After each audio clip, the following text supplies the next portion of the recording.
Hi guys! Ngayong araw na to ay magluluto naman ako dito ng paa ng manok. Ito yung paa ng manok na napakalinamnam at sarap nitong papakin. Para talaga hindi mabibitin, bumili na nga ako dito ng 1 kilo't kalahating paa ng manok. Nilinis ko lang muna yan, pagkatapos pinakuluan ko ng bahagya lang at hinango ko rin. Yung lumamig na at kaya namang hawakan, hinugasan ko ulit ang paa ng manok. Pagkatapos ko naman dito mahugasan, bahagyang prito lang din ang gagawin ko dito. Yung mag golden brown lang ng bahagya ay hinango ko na kaagad.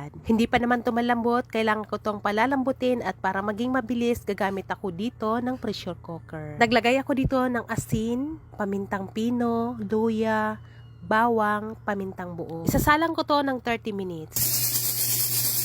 Makalipas ang 30 minutes, hinango ko naman at kaya ko to pinirito para lumubo dito ang paa ng manok. Ready nang lutuin ulit. Nagisa na ako dito ng sibuyas, sinunod ko na ang bawang. Ginisa ko lang to hanggang sa maamoy ko nga ang masarap na amoy ng bawang sibuyas. Saka ko dito nilagay itong tomato sauce. Pwede rin naman dito gumamit ng ketchup. Binuhos ko na rin dito yung sabaw na pinagkuluan ko ng paa ng manok. Gumamit ako dito ng kalamansi kaya piniga ko na yan, saka ko binuhos. Naglagay ako ng konting soy sauce, pamintang pino, chicken cubes yung pampalasa ko, hinalo ko lang muna at tinikman. Parang may kulang, kaya nag-add ako dito ng 2 kutsarang brown sugar. Para may ahang, naglagay ako ng chili flakes. Para lumapot, nagbuhos ako dyan ng cornstarch, nilagyan ko siya ng tubig. Yung lumapot na ang sauce, ako dito binuhos itong paa ng manok. Hinalo ko lang muna yan at hinayaan ko muna siyang kumulo. Tinakpan ko yan para manuot ang lasa. Makalipas nga lang ay ilang minuto, ay ready na nga itong hanguin. Ito yung paa na natikman ko sa Divisoria na sobrang sarap. Napakadali lang nitong lutuin at perfect talaga to pang pulutan or di kaya papakin or pang ulam na rin. Kung nagustuhan mo tong aking video,